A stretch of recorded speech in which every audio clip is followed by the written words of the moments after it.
இப்போ அடுத்த ஒரு காங்கிரீட் போட போகிறோம். இது காங்கிரீட் பம்பு. அடுத்த காங்கிரீட் வந்து நம்ம பிசிசி போட போகிறோம். ஓகே, போய் பார்ப்போம். உள்ளே போய் ஆன்டி டைம் மெட்டாக அடித்தாச்சு. இப்போ தான் அடிச்சிருக்கானுங்க ஆன்டி டைம் மெட்டு. ஒரே வாடையாக வருது. பிசிசி பாக்ஸை செட் பண்ணியிருக்கு, பார்த்தீங்கன்னா தெரியும். 1000 kg ஷீட்டு கீழே போடுறதுக்கு, இதில் வந்து 200 kg ஷீட்டு மேலே போடுறதுக்கு.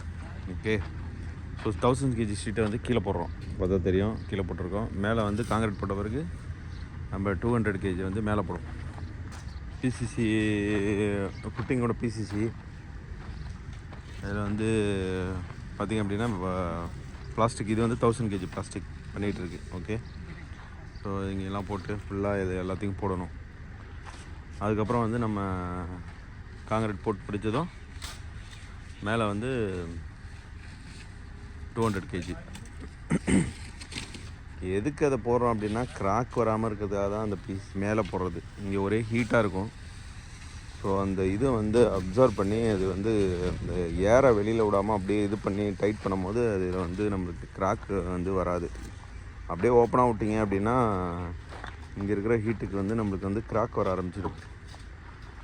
ஸோ அதனால தான் ஆல்மோஸ்ட் எல்லாம் ரெடியாக இருக்குது. அதுதான் சொல்ல வந்தோம். வேறு என்ன, 1000 kg ஷீட்டு போடுறோம். நம்ம முன்னாடி இதை பார்த்திங்க அப்படின்னா லைன் டோரி எல்லாம் கட்டி ரெடியாக இருக்குது. பட் இதெல்லாம் அவுக்கணுமே. இப்போ காங்கிரீட்டு ஹுராம் இப்போ மேலே பார்த்தீங்கன்னா தெரியும், எல்லாத்துக்குமே நம்ம லைன் டோரி போகுது, தெரியுதா? ஸோ இது வந்து அங்கே வந்து ABCDEFன்னு இருக்கும். இந்த பக்கம் 1 2 3 அப்படின்னு இருக்கும்.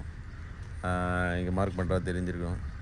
ஸோ அதுபடி இந்த பிசிஸில் இப்போ 1000 kg கீழே போகிறோம். மேலே வந்து 200 kg போட்டு காங்கிரீட்டை ஃபினிஷ் பண்ண போகிறோம். காங்கிரீட் போடுறதுக்கு பம்பு ரெடியாக இருக்குது. ஸோ அவ்வளோதான், எல்லாம் ரெடியாக இருக்குது. இப்போ போட வேண்டியதான் காங்கிரீட். பிசிசி போட்டு இதுவுமே காங்கிரீட்லாம் ஷார்ட்டில் போட போகிறோம். ஓகே, எல்லாம் பாருங்கள்.